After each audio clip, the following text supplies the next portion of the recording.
Good afternoon, good evening, good morning, wherever you happen to be. Hi there, I'm Andrew. I'm your neuroscientist for the day, or for the next half an hour or so at least.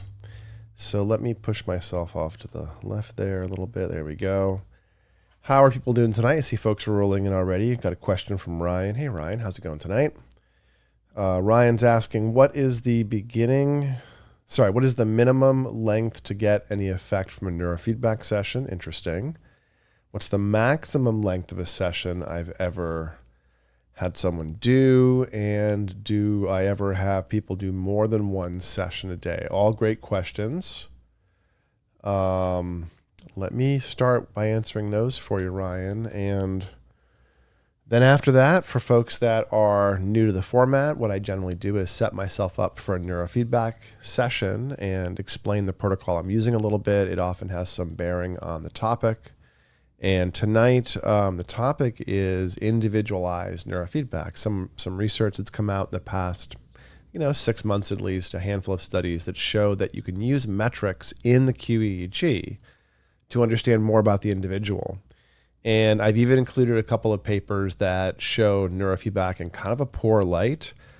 But if you look closely, you still discover that individualization seems to be where it's at. So I wanted you to, see the unvarnished good and the bad as you learn. So I'm going to set myself up and answer Ryan's question about the minimum length to get any effect, and maximum I might do, and 2 a day. So let me first...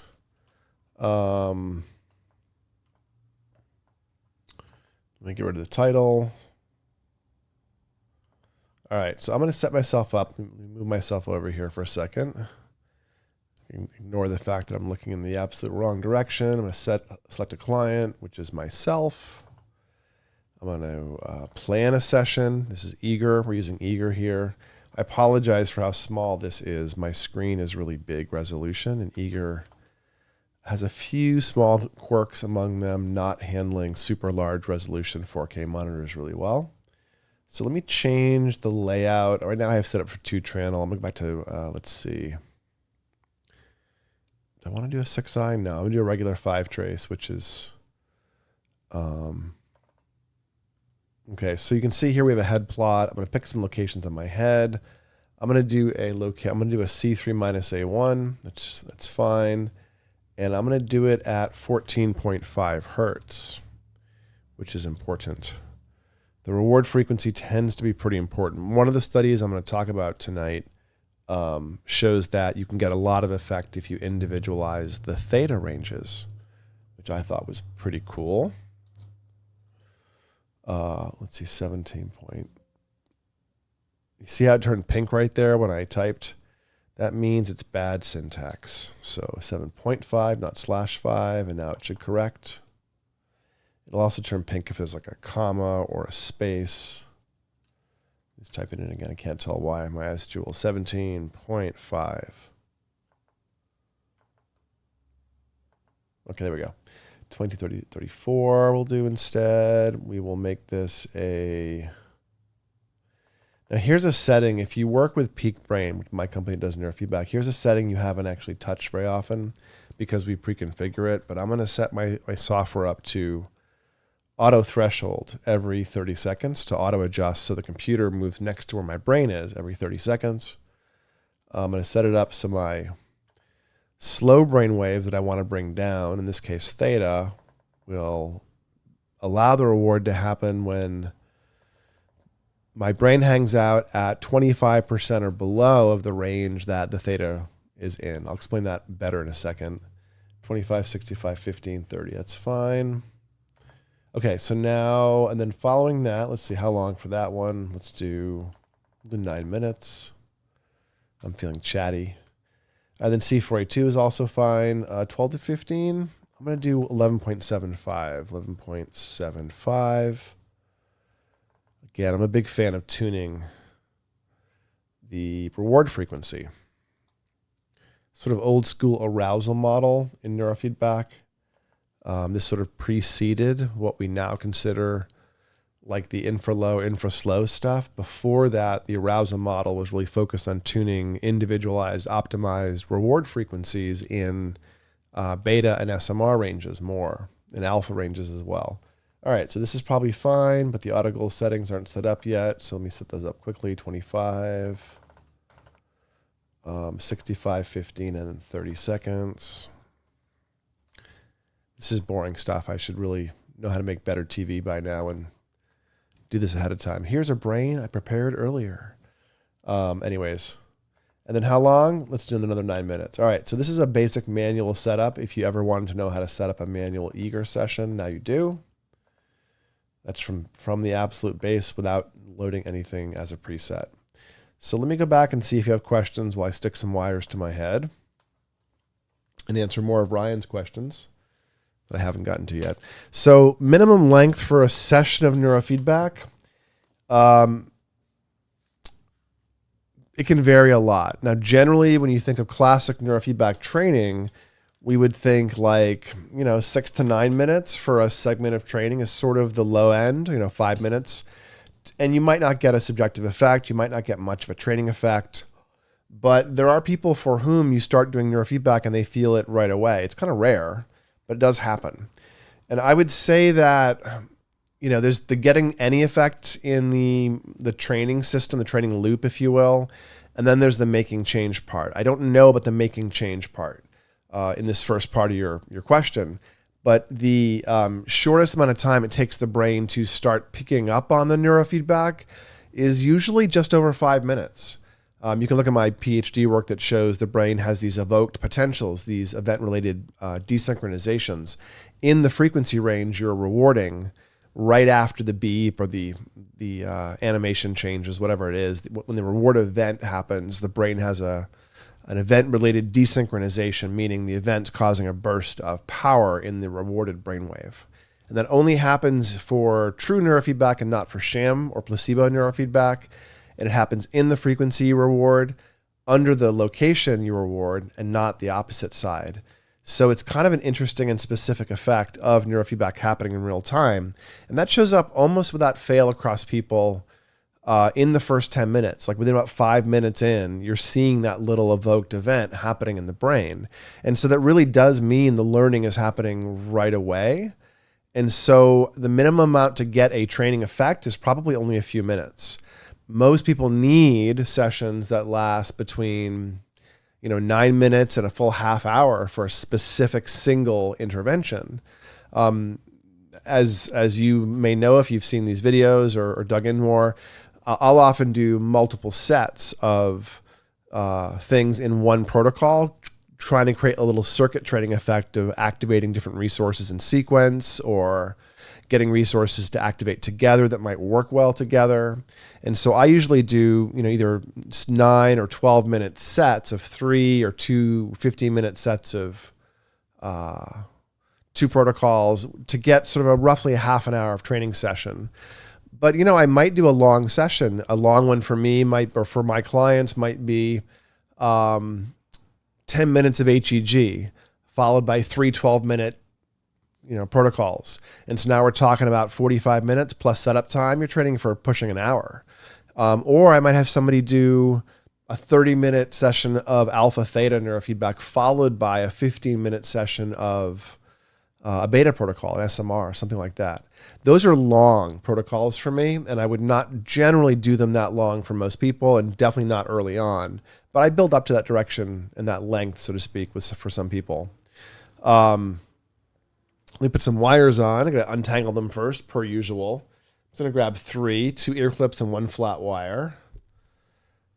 And so the longest or the maximum that I've ever had done is in that neighborhood. In terms of training multiple times a day, sure, I've done it. I find it doesn't work as well. I recommend now not training any more than 2 days in a row and taking a third day off and only training once per day. I find that it's the best way to get the best effect without overtraining somebody. And you can overtrain somebody if you aren't careful. I've also found that when I used to do, back in the old days before we were quite so remote, I would have people come to the offices for a few days and learn neurofeedback and spend some time doing this in person. And even after we started shipping out the equipment, people would do the people would do the brain mapping in the office and spend a couple days learning. So sorry, wires everywhere. And when I did that, sometimes I would do these 3-day or 5-day, 2 times a day intensives because, other colleagues do intensives. And what I found is you can really easily get to the place where when you're training somebody twice a day, the training intensity starts to show up. Potentially the very second day, third day, you're getting sort of a lift of effect. And you can get, within 5 days, you can actually get pretty often a slowing down of the training effect because you're overtraining. And I found that with a small percentage of people, training twice a day early on is a great way to create side effects and throw them off. A much larger percentage of people than otherwise. And so I've stopped doing that thing years ago, stopped doing twice a days or multiple times throughout the week. I really think that about 4 is max. 2 days on, 1 day off is sort of max. But, there's always exceptions. If someone's having a crisis or a seizure or a migraine or something active, you might want to jump in and do more neurofeedback. But generally, I would say 3 to 4 times a week. Part of it's about getting the effect moving, the learning signal, repetition to get the brain moving. And that does take some time and some sort of, repetition to get in there. So the huge amounts of sessions without sleep between them, which is required for memory consolidation and learning, I don't think are ideal.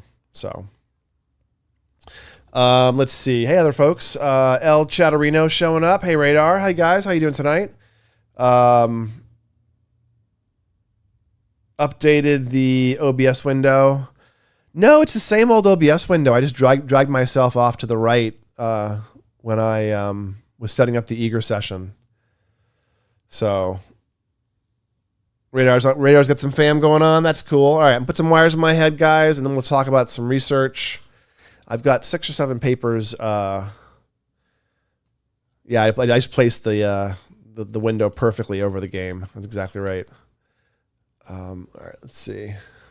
So I have ear clips. I'm throwing them on with some electrolyte paste. If you're curious, it's just a simple electrolyte that's sticky and tacky, and in theory dissolves when you try to wipe it off with a wet wipe or something. In practice, it does, but it also has mystical powers to show up everywhere.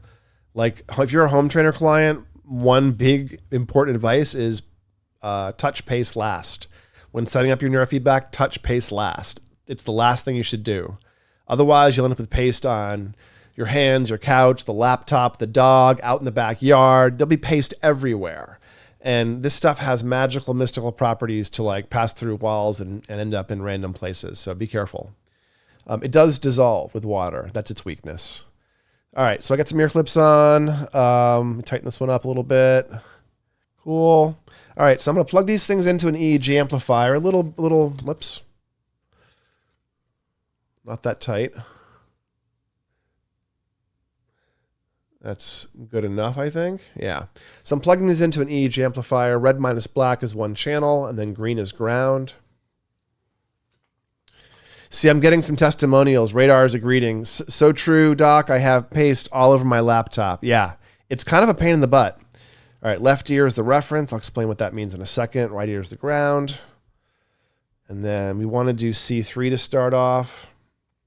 Now, the reason I'm doing C3 and C4 is mostly because they're good for me. C3 tends to help with sustained focus and deep sleep. C4 tends to help with impulsivity. Let's see. Let me find I'll do this properly. So I've been just kind of placing them if you've been watching my videos. Here's the right way. You find the vertex.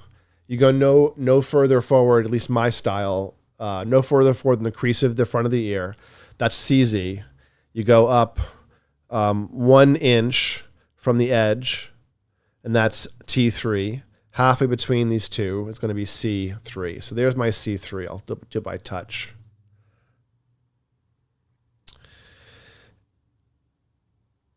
El Chatterinos giving us advice. Clean it and don't touch hardware with pasty hands. It's a sure way to summon I think he's going to say a bug or a bad signal. My YouTube isn't scrolling properly. Let's see. Oh no, just leave us on the edge of our seat, Chad. All right, so I think I'm set up properly. Here's the amplifier. You can see that I'm plugged in with the yellow wire, which is on my head, minus the left ear, the black wires and the black sockets to my left ear. The angry help desk. Oh yeah, there's random things. Exactly. If there's paste on a laptop too, a lot of the trackpads will start like randomly finding phantom clicks because it's conductive, and the trackpads we all use these days are these like capacitive touch things that are looking for changes in conductance. So paste will screw with a laptop touchpad pretty easily. All right, so let me move myself. Well, let me start the game. Run the game. Run eager. This is eager getting up and running. We'll do something pretty basic. Let's just do formation. Okay, so what we have right now is a raw signal. Move my head. Oops. That's not what I wanted. Let's move that. All right, so there's a raw signal of EEG there. You can see off to my right. And the little light blue circles where the game will show up. And what I'm doing is pulling off some EEG off this wire. And you can see that below it, I've got some signals showing up below my head as well. There's 4 to 7 just below me. That's theta. I'm making theta brainwaves under that wire. You can see I'm making about 20 microvolts on the right-hand side of the screen there, 20.3 it says, 20.0 roughly. So I'm making just shy of 20 microvolts. Now, whenever I move it, it's adding some noise to the signal, which is meaning it's not staying stable. This is going to jump around a little bit. Talking is not ideal during neurofeedback. Also, having the amp like touching everything. I'll move it off to the side. That might help a little bit. You can see as I touch things how much the wires are sensitive. There we go. So now I'm holding still and not moving the wires at all, and it's a lot more stable. Now, what I'm doing is measuring my theta brainwaves here, and then my beta, 14.5 to 17.5 under that wire again, and then 22 to 34, so higher beta. And I want this 14.5 frequency to go up. So you can see that my average is 6.5, 6.8 right now. And the threshold, the THR, is set to 8. What that means is I want to be outside the 8, above the 8. And so I'm going to reset this. So I just thresholded it. Now you can see the threshold is 5.5 for this 14.5 frequency. And 5.5 microvolts is below the average of 6.5, 6.7 right now. So now I am getting a green line all the way through that trace, all the way through that 14.5 squiggle. And that means that the software is passing the reward condition right now. And the opposite's true for the other two. You want them below threshold. In this case, you inhibit them 25% of the time or 15% of the time. That's the same as rewarding 85% of the time. So now you have to be within the lines, essentially, the way this is set up visually. So I'm going to hit F11, which scales things a little bit, and F9. There we go. And then F12 to begin. Whoops. You're kidding me.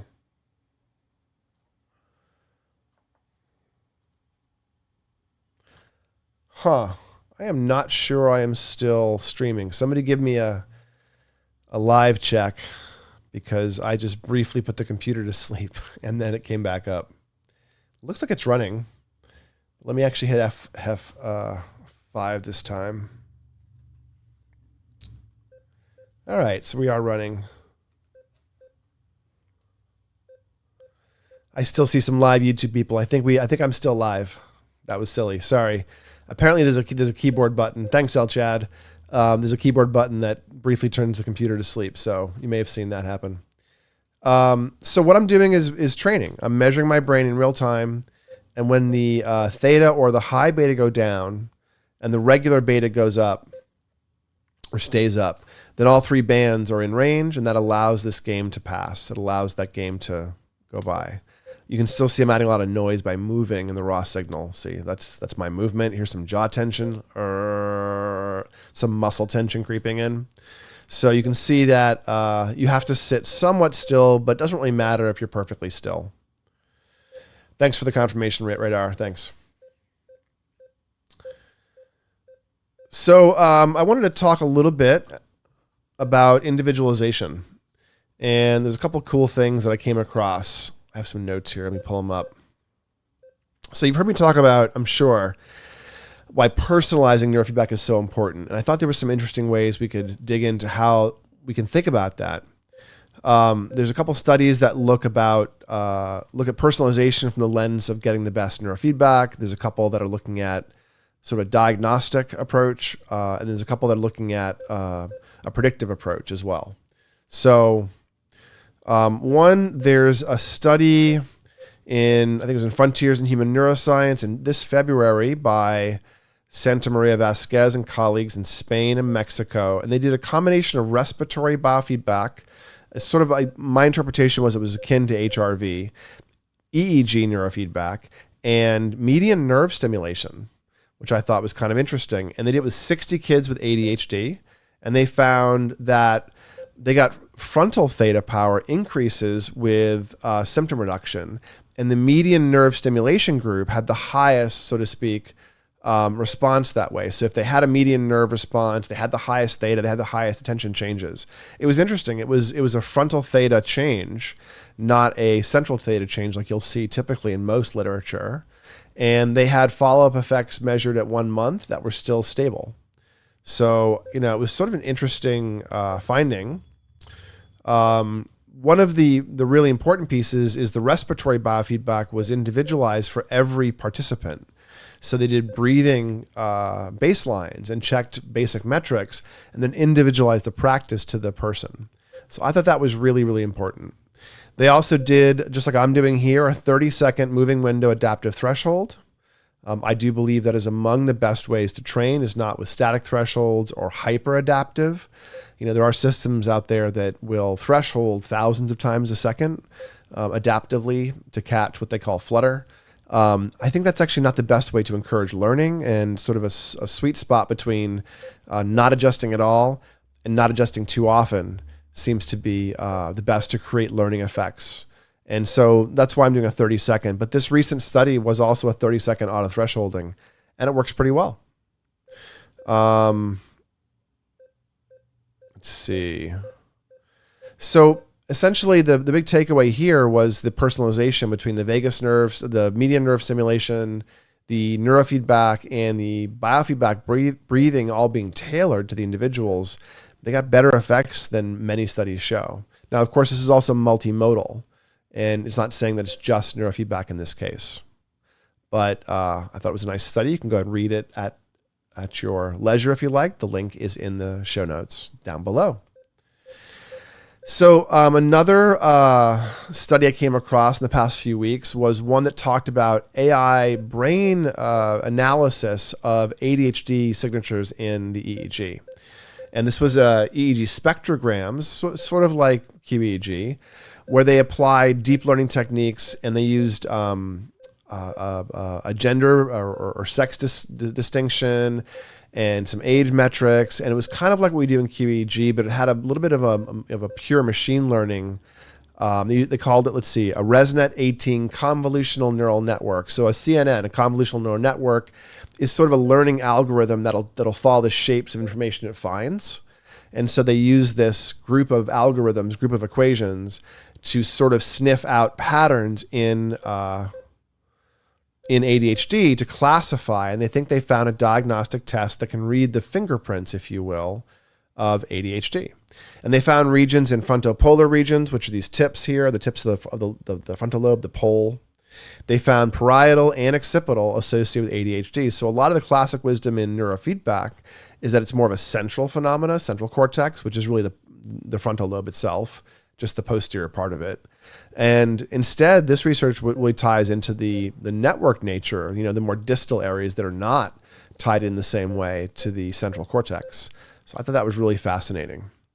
This was 90% accuracy. So they did a personalized analysis of ADHD across people and mathematically got to 90%. So that was a spectrogram patterns, not behavioral characteristics. If anyone's done a brain map with me and has ADHD, you can kind of see your ADHD in the brain map, but it's not diagnostically precise. If you look back at the work of people like Vince Monastra, who initially found really strong predictive utility of the theta beta ratios, above 94%. That research got weaker and weaker when it got replicated with sleep deprivation in the mix over the next decade or so. And it's not really a super valid metric for predicting ADHD. It is predicting executive function dysfunction, but that can come from sleep, that can come from concussion or illness or ADHD. So we have to be a little bit cautious going top down from a feature into a diagnosis. What the feature is, if you're in the ballpark of being valid, is tied to some resource probably. So think about that level, resources and goals a little bit, not so much a diagnostic label, which is not often all that well tied to the physiology and brain stuff. It's usually tied to behavior or how behavior gets in the way interpersonally. So think about the brain resources as a way to avoid getting sucked into too much of the sort of DSM symptom classification way of doing things.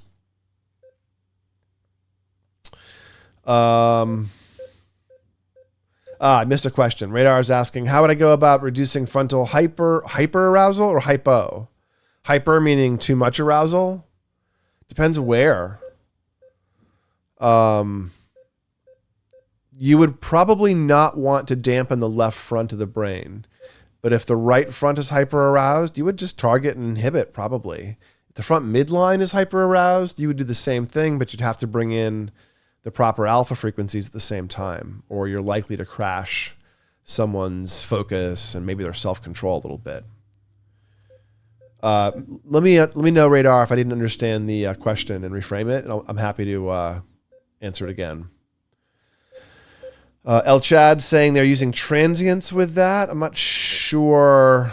With the accuracy prediction from ADHD, that's interesting. Yeah, there's the very interesting spectrogram pattern as well they're using there.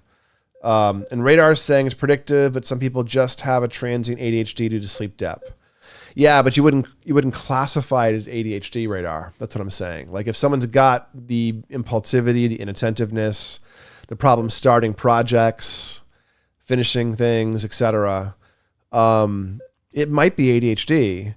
But it could be a sleep issue. It could be trauma. So the symptoms of ADHD, those 18 characteristic symptoms, have to be there to, strictly speaking, diagnose ADHD. God, my signals are really noisy here. I'm moving the wires. So you have to have those 19 or 18 symptoms to diagnose, one or both categories of ADHD. However, just having those 18 symptoms doesn't actually qualify you for ADHD, because it also has to have been there for a long time, since childhood. It has to show up across multiple aspects of life. And you have to not have another cause for it. So if you can tie it to like trauma or a concussion or COVID, even if it's executive dysfunction, then it's not really ADHD strictly speaking. And that's important a little bit because the mechanism of a process, the etiology, it's all different when the causes are different. So if it's not ADHD, let's say, but if it's like, I don't know, COVID post brain fog or trauma or a sleep issue, you would want to apply pressure or support in different places, right? So that's why it matters a little bit to not be too sucked into the diagnostic label, but you can still be impulsive and inattentive quite a lot, even without truly having quote unquote ADHD. The signatures will look different. Often I am kind of helping people see the lines between ADHD and anxiety or ADHD and sleep issues, because they do sort of overlap in presentation quite a bit, and probably in mechanism. The SMR frequency, which is core, or the lack of regulation in SMR, which is core in ADHD, is also called sleep spindles. You tend to get a lot of sleep issues in ADHD. This is shown in the papers by Dr. Martijn Arns, ARNS, looking at sleep spindle stabilization as a metric, as a feature in ADHD. And ADHD as a sleep disorder, not an executive function disorder, perhaps. So there's a lot of overlap and it's a lot of gray area. And if you get too tied to the label, I think you might miss the actual person's individual needs and resources. So learn from the data and develop ideas, but don't be too quick to jump into a diagnostic bucket, because you might be losing real things. You might not be seeing things that could impact other ideas.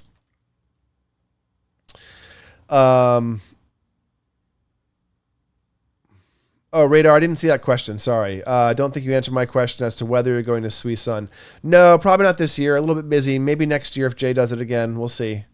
For the Suisun conference in October usually. I don't know when it is this year. I didn't look. El Chatarino saying sleep issues show different in ADHD versus AU ADHD and transients. Yeah. And you also see other features in the resting phenotypes. You see different speeds. You see different connectivity patterns throughout social regions. You see different spread in the speed of processing. So, you can kind of distinguish, but you can't distinguish it on an executive function test or in behavior quite as reliably sometimes. All right, let me go to my second session here. So F4 and then F5 to begin again.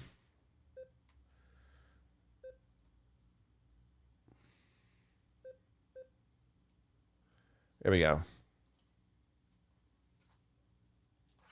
All right, so I'm doing C4 training, C4 minus A. Oh, I'm going to do A2, not A1. Let me swap the reference to the ground. That's the fastest way to do that.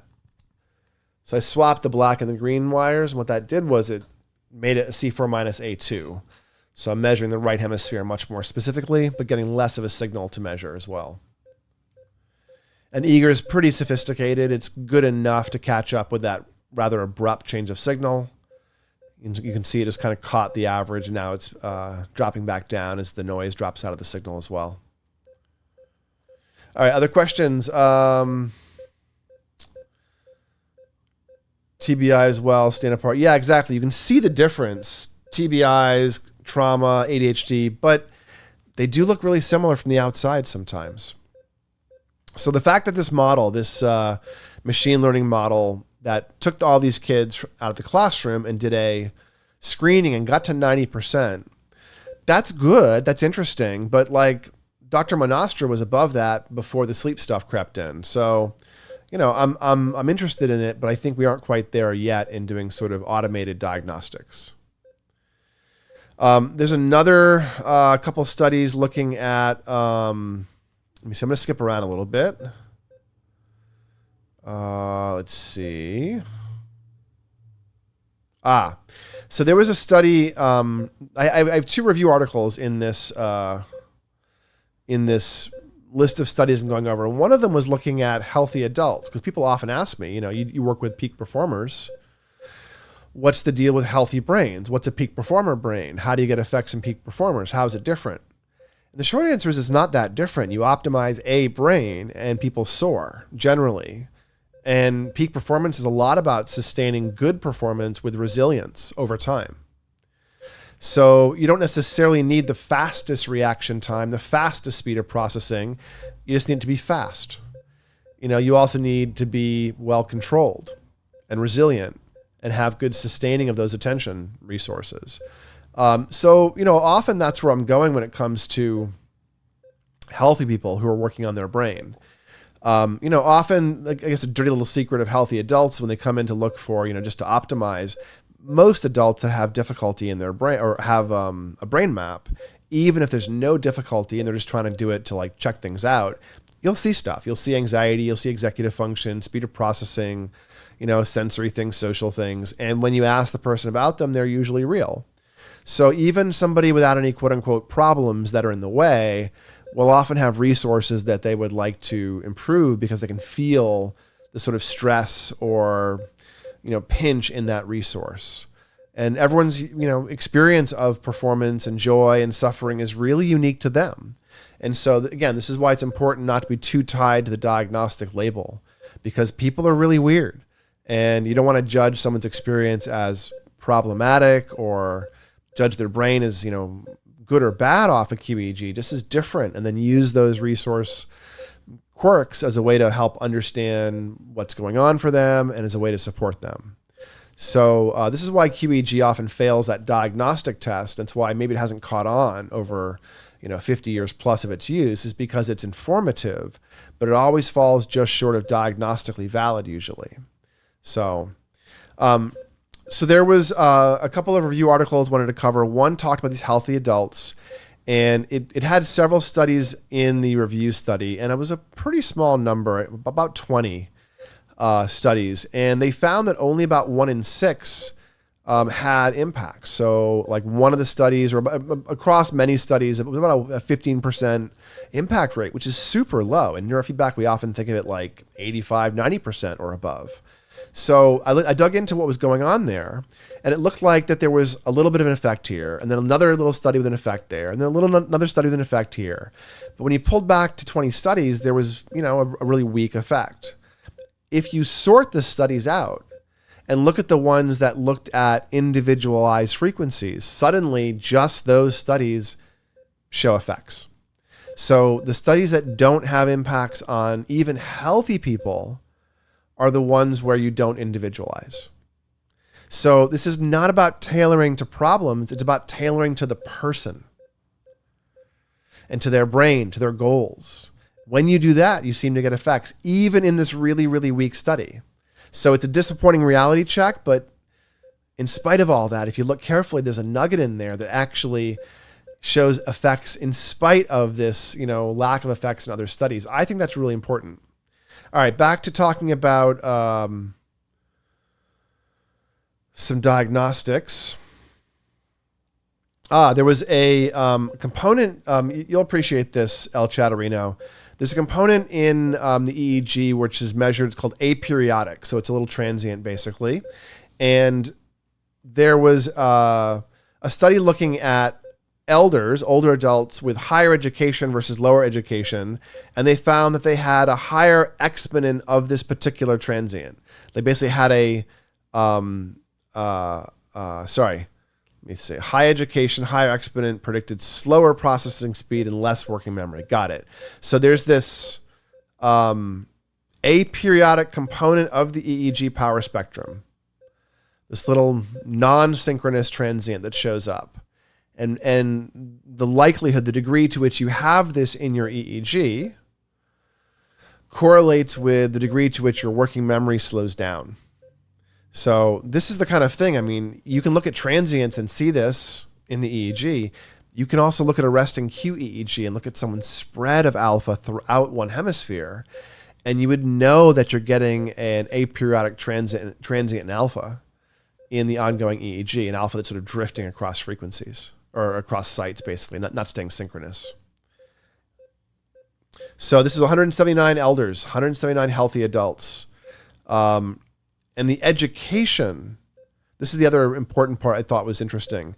This effect in the statistics showed up as a function of education.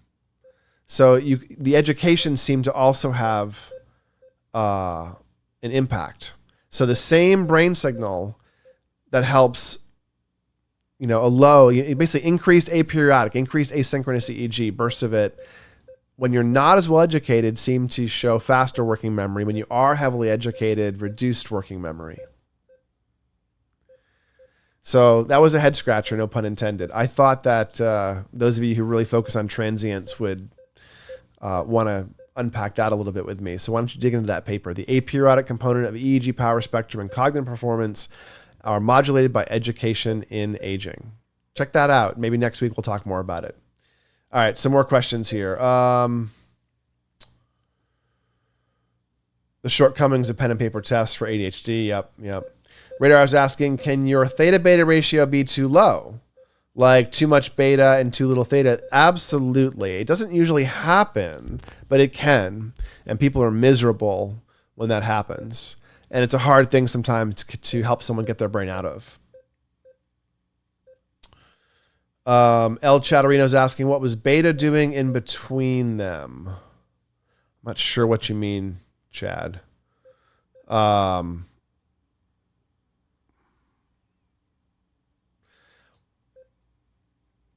this group of elders, the aperiodic. I'm not sure actually. I didn't look at the spectral quite as much. My big takeaway was really sort of threefold. One, that assessment of someone's individual brain might need to include educational components to see, because it might change their brain. We see this in elders as well. There's a couple of studies that show that when Google first came out, elders who didn't have much experience with it would have huge amounts of brain activation and really poor performance using Google, and younger people wouldn't have the same activation, and elders after a while who had used Google for a while would not have that activation. So I wonder if what we're seeing here in this aperiodic component is something like that, where we're getting a learning effect, and it's manifesting this sort of resource management differently somehow. I'm not sure. But assessment probably should include background factors like education. The same intervention with one group can have different effects. We know that with this, very similar people, very similar complaints, different effects from neurofeedback. This might be part of why the brain's wired differently by experience in different ways in spite of the phenotype patterns. And personalization requires understanding the person, not just the data. All right. Other questions? Hey, Ryan, how do you judge when someone has solved a problem goal permanently without concern of results wearing off? Is it a time period of sustained results or more so looking at how many sessions done? It's probably both, but with some caveats because what you're working on will impact the course of improvement, the time course. If it's something that's kind of built in and regulatory, like some ADHD, some anxiety, some sleep issues, you would normally expect almost everyone to have a stable change as they hit like 40 or 50 sessions. And then you can gauge how much change. And most people will get enough change as well. And some smaller group, maybe a third to a quarter, will want more change and want to push a little further. But you don't usually get effects wearing off at that point for those sorts of things. Now, when there's active disease process, when there's brain injury, when there's something pushing back against the process, or when there's lots of instabilities in the brain, then it can be a lot longer because the brain is having a harder time changing. And that can be true with things like dysautonomia or POTS or post-COVID, concussions, near drownings or poisonings. I would say in those kinds of cases where there's a big metabolic hit, again, we often have a time frame where it's probably closer to double what I just said, probably closer to like 80 to 100 sessions in 6 months of neurofeedback. I would also say that you can gauge based on stability generally. If you're getting, like, let's say something focus or sustained attention or anxiety is a thing you're working on, and you've been noticing that it's really different. So assuming you've already done 20, 30, 40 sessions, and it's not likely to wear off based on, I hit F4, so it's continuing to train me. Let me stop here. So if someone's doing 20, 30, 40 sessions, and then they're getting some sustained effect for maybe 3-4 weeks, I would actually expect that what they're experiencing is pretty stable. Like if you've done a month of training, 10 sessions, 15 sessions of training in a certain direction, and you've had good stability over that month, one would not expect effects to wear off generally. Now, sometimes people are a little bit more sensitive to getting knocked over again. Again, concussions, COVID, chemo, mold, Lyme, those things will make a brain really reactive. Dysautonomia, POTS, those kinds of things. Those are hard to work on sometimes, but you can still work on them. You still go very, very slowly and very carefully. Even without those things, people can have very strong reactions to neurofeedback and feel really exhausted or really lit up afterwards. And those are useful things to understand and to adjust for, but you don't want to plow straight ahead. Again, individualization is a name of the game here. You absolutely want to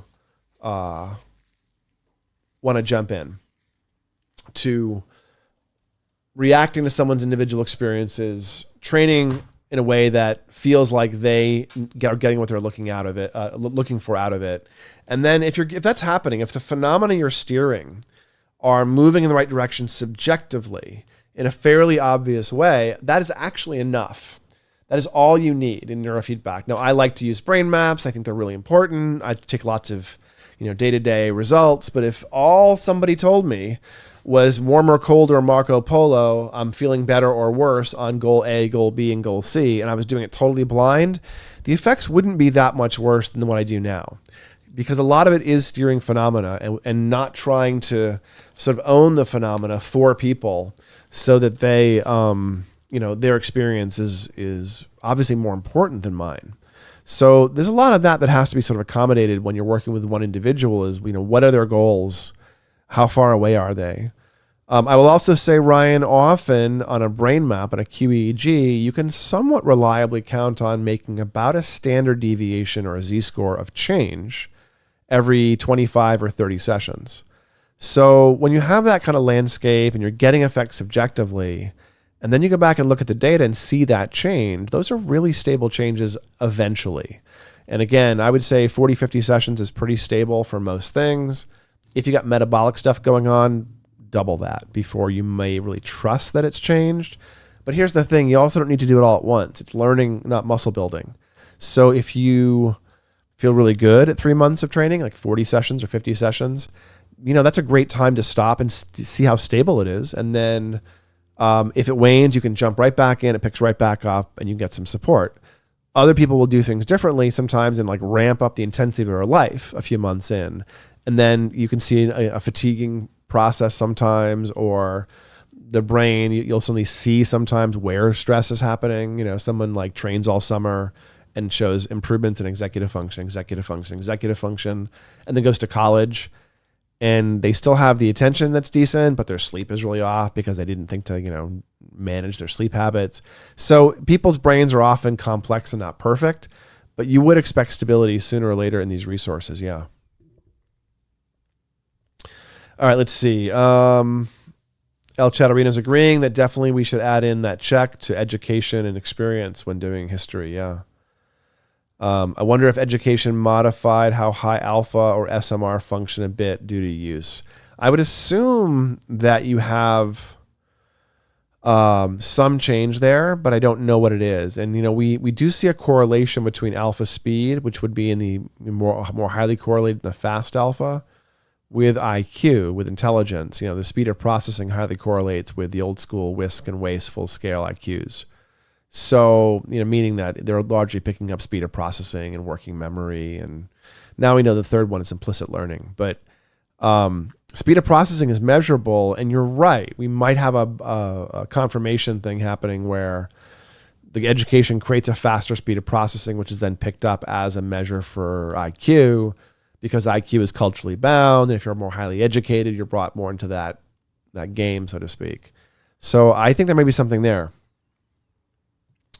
Radar is asking, do I find that some people still get benefits from a specific protocol after many sessions? For example, are there people who are still getting cumulative benefits from SMR CZ after 60 sessions? Maybe not CZ itself, but maybe C4. Yeah, CZ can be one that you don't always want to train necessarily. It's not always the most gentle place to train for some people. But no, I would say there's people for whom doing lots and lots and lots of other protocols. I have clients that train long-term, a couple of them. Then I have some that train C4 SMR and still get benefits every single time. I do. I every single time I do C4, I feel it. I feel calm, focused. I sleep better. And I've done hundreds probably at this point. I haven't trained in a structured way for a long time. But I have clients, a client who is coming up on a couple hundred sessions in, and half of what he did over the past year is SMR. And he was doing some more fancy stuff, and said, I'll go back and do a C4 for a few sessions. And he did a few sessions. Oh, wow, that hit great. Oh, wow, yeah. So you still get those effects. Now, if you just did one thing, it wouldn't work that way. If you just did C4A1 SMR or something, it would not work that way. Learning doesn't work that way. So what I like to do is to pick 2 or 3 categories of protocols that are hitting their goals, often overlapping goals, and then you can cycle through those protocols. So you may have 5 or 6 different protocols that are kind of dialed in for somebody, and you can combine those into 2 or 3 different types of workouts, and then you can cycle those by doing a couple in a row of one of those and shifting and going back and forth. And that creates more change and keeps things kind of fresh so that you can still get the same effects for months and months and months. Yeah. And that way you can still tell if they're landing well, because you can use the sleep, the stress, the attention flexing afterwards to help you guide a little bit more fully. El Chatarino is agreeing that makes more sense. To be fair, those with faster alpha would deviate to education naturally, and of course you'd then find them there later in life. Yeah, so we just don't know. Is it that smart people like to get educated? Is it that education makes your brain faster and we conflate a fast brain with a smart brain? It's hard to know. I think someone should do a grad student PhD on that kind of thing. So I wanted to talk about a couple more studies that were sort of qEEG relevant here, or at least individualization relevant. There was a study in China that came out on 1,587 elders and children, a combination. They looked at how basically the brain aging patterns in children was reflected in the elders in the family.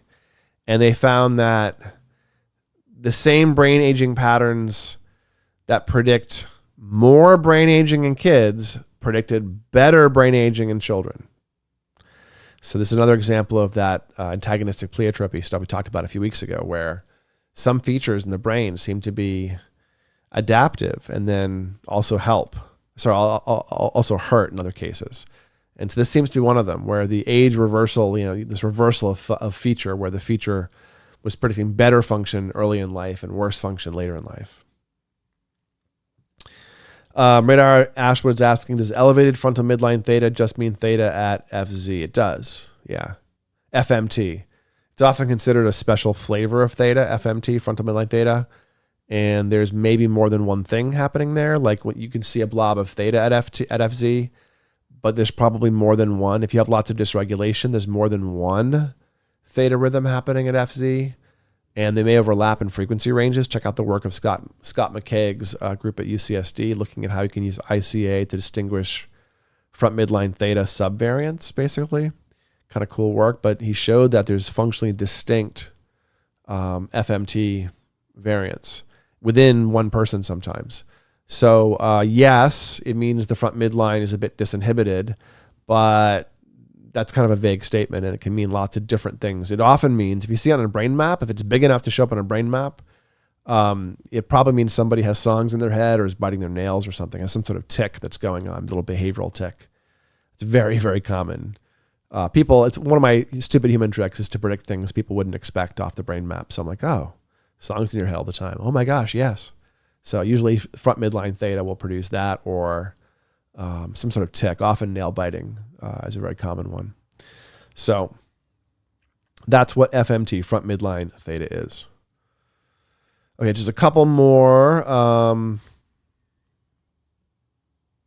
Let's see. They're calling this the BAG, the early brain aging.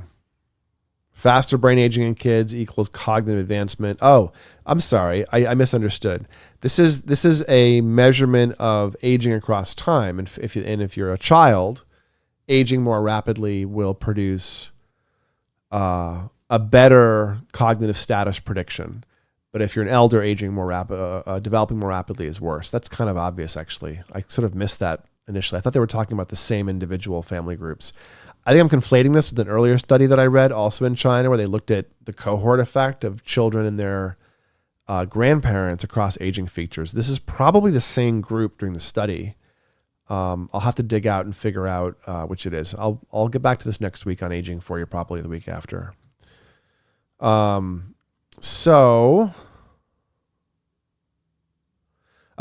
another brain age gap, another sort of individualization, very similar. A group in Netherlands used MRI data to predict the brain age off a series of longitudinal characteristics that change in the brain with age. And then calculated something called the brain age gap, the gap between how old your brain was and how old it looked. And that gap predicts future executive performance in children and older adults. Your brain's aging speed predicts your cognitive future. So these are apparently both in Singapore and Australia. I have two studies here I've written about. I may be conflating two things. I'll fix it next week for you. And then lastly, I want to talk a little bit about a study that came out, I think in September. Let's see. Yeah.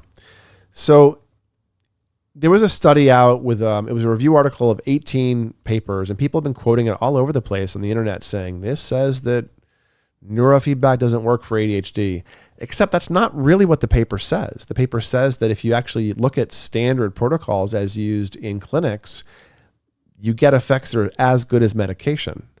And you get effects that are also showing up on processing speed. So when you look at generic protocols, you're not getting much effect. When you're doing tailored protocols, you are, again. So this is something that I say whenever someone's like, well, why is the literature so weak? Well, there's lots of reasons. One is it's been hard to blind neurofeedback until recently. Two, neurofeedback done in a research study is never so far done the way you do it in a clinical environment where you iterate through change based on someone's experience. And you often tailor it to their brain at the beginning in a very, very specific way to hit those goals. So when this review article comes out, it's got actually promising but limited results. If you restrict your perspective to where they're using actual clinical protocols, the effects are what we'd expect. And that's even on things like processing speed, which is kind of a hard thing to shift. So all that got lost in the noise of the efficacy not being that great in most of the studies. So again, you gotta individualize to what you're doing. Generic protocols, modest results. Personalized protocols might be the future.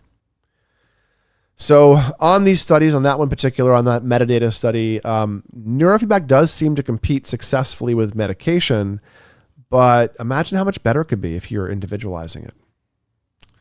So, all right. So those were most of my high points to hit tonight. I'll get some more questions here. Awesome.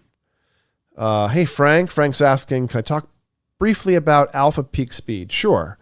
Alpha peak speed, or the peak alpha frequency, often called the PAF for peak alpha frequency, or the PDF for posterior dominant rhythm, is strictly speaking something you want to measure with the eyes closed under the big alpha generators around PZ using linked ears. But you can think of it more broadly because it should generally be somewhat similar within a hemisphere, because the alpha needs to work to hand off information a little bit between circuits and modules. And so the peak alpha frequency should not just be typical or fast, but it should also be similar in adjacent regions. And so you can look at someone's alpha speed, and if it's really, really fast, their mind runs fast. Their speed of processing is really fast, generally. And if it's really, really slow, then someone's speed of processing is slow, because they're built that way, they aren't sleeping, who knows why. But you'll see that the speeds within a hemisphere have to stay relatively synchronous, or people start experiencing problems with things like word finding issues and tip of the tongue and problems absorbing information.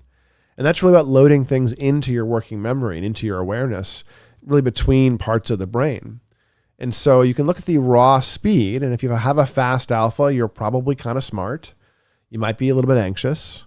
Plus or minus 0.5 on a bell curve is pretty nominal. As you get up around 1, that's unusual. Some of the early studies looking at this, I think they saw a 2-to-1 ratio in the bell curves, meaning a 1 on a peak alpha frequency is a 2 on a full scale IQ test, so meaning 130 or genius and above.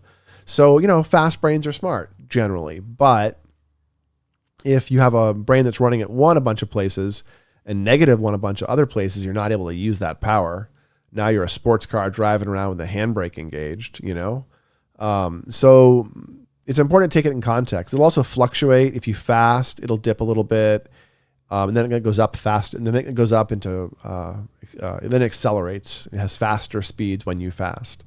Once the cortisol kicks in, you can meditate and improve it. Aging will slow it down, and meditation will forestall that or offset that. You can look at the work of Lazar, showing that you're spared the cortical thinning that comes with aging if you meditate routinely. And that cortical thinning is a lot of why the alpha slows down and spreads out in general.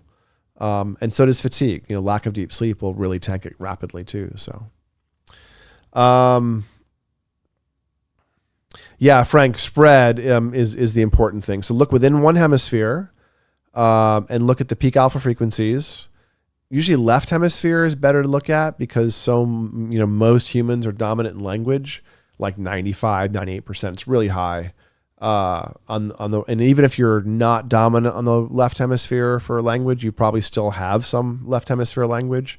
So it's a good one to look at. And you can kind of see if the alpha is staying tightly packed as a number, then people's speed of processing is probably fine. And if it's spreading out, there's short-term memory and delayed recall, and there may be issues with things like motivation and mood as well, because it's hard to drive your car if the e-brake is on. So it's like, ugh, this thing takes so much time and effort to push around. And that's what it feels like. Ryan's asking, understand how neurofeedback can impact tolerance to drugs and alcohol. Does it seem to impact caffeine tolerance as well? Does the tolerance effect tamp down slowly over time or hit suddenly after a few sessions? It's different across different substances, and it's a little different across people. Now, most people don't get an effect on caffeine. Some people do. I find people that can't tolerate caffeine can actually handle it later on. But I don't usually find a sensitization effect from the caffeine. I do find a really, really strong sensitization effect from stimulants or on stimulants and on cannabis. And that effect can come out of nowhere all at once.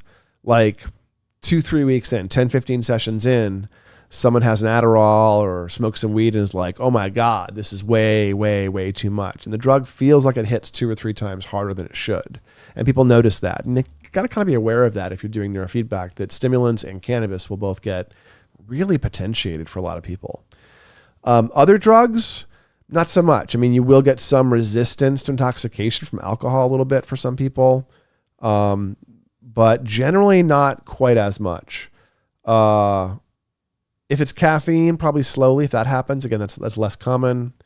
And then the tolerance, wiping away of tolerance thing, yeah, it'll tamp down over time, especially if someone's continuing to use caffeine or Adderall or cannabis. Then absolutely, you'll regain some tolerance, so to speak. But your brain does remain more fresh. I find people can do a big course in neurofeedback and get back into their cannabis or their Adderall and keep it at a very, very low level forever because they remain relatively fresh. So, moderation with substances requires tolerance to be low. And so if you can get to a place where your tolerance is low, then you can go moderate with some of these drugs. And things like Adderall that's prescribed or cannabis that's maybe used legally, those are potentially hard things to pull back on if you've been using it for such a long time and at high levels that you have no tolerance. It's difficult to change your behavior. So for some people, neurofeedback wipes away that tolerance in a way that lets them really change their relationship with substances over time. And it's used as a very powerful tool with other substances. The alcohol literature is replete with people getting huge impacts on resisting cravings for alcohol when neurofeedback's in the mix. Frank's given us an okay. All right, thanks, Frank. And Artichoke is contributing. Alpha with narrow peaks are not stable systems. Yeah. You mean sharp peaks, like sharp alpha waves? Or do you mean alpha with a narrow peak frequency? I mean, within a hemisphere, within a Z-score anyways, you'll see roughly the same. But if you're talking about sharp waveform alpha, then absolutely. That's sort of like alpha becoming beta or beta mixed with alpha or alpha riding on top of beta when it's synchronous, which doesn't do anyone any good. Yeah.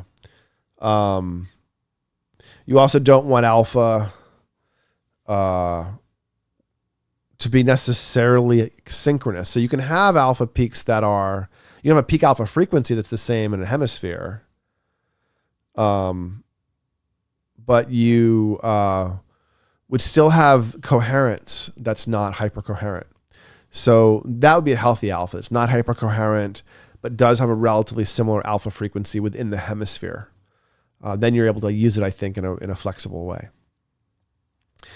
High kurtosis, yeah. Ryan is saying, that's my experience with caffeine. Couldn't tolerate it after COVID. Then neurofeedback got me back to being able to tolerate it, to consume freely. Well, there you go. So you're one of those, Ryan. Thanks for sharing that. Caffeine can really overactivate people who their nervous system is shot, their gut is shot, they've had trauma. I've had people who love the taste of it, but haven't been able to drink it for decades because their sleep, their stress, their mood just won't take it. and they can kind of dabble with it on vacation or something after they do some neurofeedback and go, oh, it didn't mess with me. Interesting. So yeah, it's often a big effect on people. When you're thrown off by something, the neurofeedback generally works faster and better too. That's one of our secrets in the field, is that the worse things are, the better they usually are impacted as well. If you can see the feature, you can impact it better in the training process. Well, cool. So kind of a haphazard run through some of that literature. I'll refine. I conflated two studies. My notes were overlapping between the Singaporean and the Australian study that I read. So I'm not sure which was which. So I'll refine that for you in another aging-related topic night at some point soon. But folks, if you're watching at this state, you must be a fan. So do me a favor and subscribe if you haven't yet. My quick glance at the stats on these videos show that it's about 1 out of 3 people who subscribed. So maybe we can get it up to 2 out of 3. That'd be awesome. And maybe give it a like. Share the video with a friend. Point them at all these topical biofeedback and biohacking resources that I've assembled for you. And let me know what it is you want to see in these talks. Are there topics you would love me to unpack in more detail? Are there things you're curious about in brains in general? And I'll do what I can to make these things more useful for you.